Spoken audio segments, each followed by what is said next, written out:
দুর্নীতি মামলায় অভিযুক্ত বেনজির আহমেদকে সংযুক্ত আরব আমিরাত পুলিশ কর্তৃক গ্রেফতার করা হয়েছে।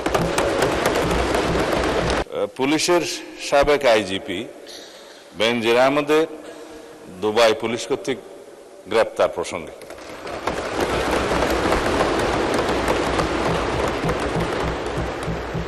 এ বিষয়ে আমি মহান জাতীয় সংসদকে অবহিত করছি যে বর্তমান সরকার দায়িত্ব গ্রহণের পর দুর্নীতি মামলায় অভিযুক্ত পুলিশের সাবেক আইজিপি বেনজির আহমেদকে গ্রেফতারের জন্য ইন্টারপোলের সাথে নিবিড়ভাবে কাজ করার জন্য নিয়োজিত পুলিশ হেডকোয়ার্টার্সের national central bureau NCB Dhaka কর্তৃক ইন্টারপোলে আবেদন করা হয়। তৎপ্রেক্ষিতে গত 11 এপ্রিল 2025 এটা 2025-এ পাঠানো হয়েছিল, আমরা এটা মনিটর করেছি। ইন্টারপোল 2025/12239 নম্বর ফাইল ও 5174/4 2025 কন্ট্রোল নম্বরের মাধ্যমে বেনজির আহমেদের প্রতি রেড নোটিশ জারি করে। উক্ত রেড নোটিশের মাধ্যমে ইন্টারপোল কর্তৃক সংযুক্ত আরব আমিরাতের স্বরাষ্ট্র মন্ত্রণালয়কে অনুরোধ করা হয় গ্রেফতারের জন্য।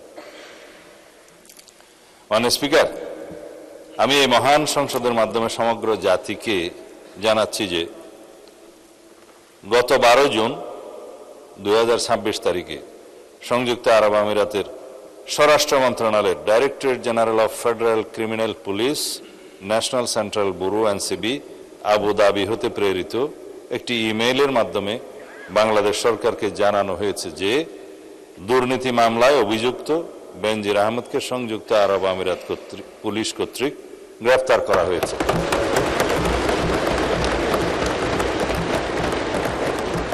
এবং তিনি বর্তমানে সেখানে আটক আছেন। মাননীয় স্পিকার, আমি এই মহান সংসদকে আরো অবহিত করছি যে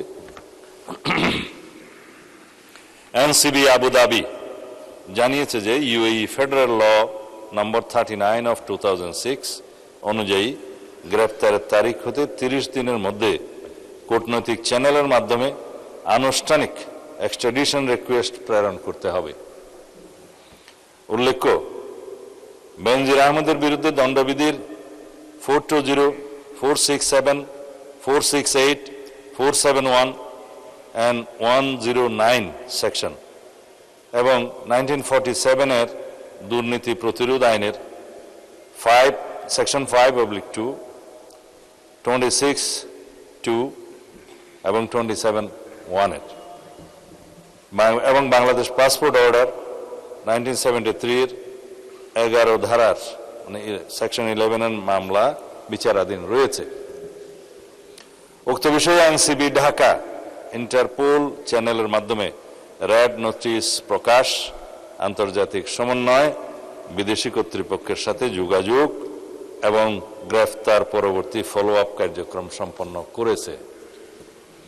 দুদক কর্তৃক প্রত্যার্পণের জন্য প্রয়োজনীয় মামলা, গ্রেফতারি পরোয়ানা ও তদন্ত সংক্রান্ত দলিলাদি প্রস্তুত, স্বরাষ্ট্র মন্ত্রণালয় কর্তৃক এক্সট্রাডিশন প্রপোজাল প্রস্তুত ও অনুমোদন এবং পররাষ্ট্র মন্ত্রণালয়ের মাধ্যমে ইউএই কর্তৃপক্ষের নিকট কূটনৈতিক চ্যানেলে আনুষ্ঠানিক এক্সট্রাডিশন রিকোয়েস্ট প্রেরণ করে এনসিবি আবুধাবির সাথে সমন্বয়পূর্বক অতি দ্রুতই তাকে বাংলাদেশে নিয়ে আসা হবে। এটি বাংলাদেশ পুলিশের একটি ঐতিহাসিক সাফল্য। এর মাধ্যমে আমরা বিচারহীনতার সংস্কৃতি থেকে বের হয়ে আসতে সক্ষম হব ইনশাআল্লাহ। পাশাপাশি এর মাধ্যমে আমরা জাতিকে আশ্বস্ত করতে চাই যে অপরাধী যত শক্তিশালী হোক না কেন, আইনের ঊর্ধ্বে কেউ নয়। এটি দেশে আইনের শাসন প্রতিষ্ঠা এবং বাংলাদেশের ইতিহাসে মাইল ফলক হয়ে থাকবে। মাননীয় স্পিকার, আপনাকে ধন্যবাদ।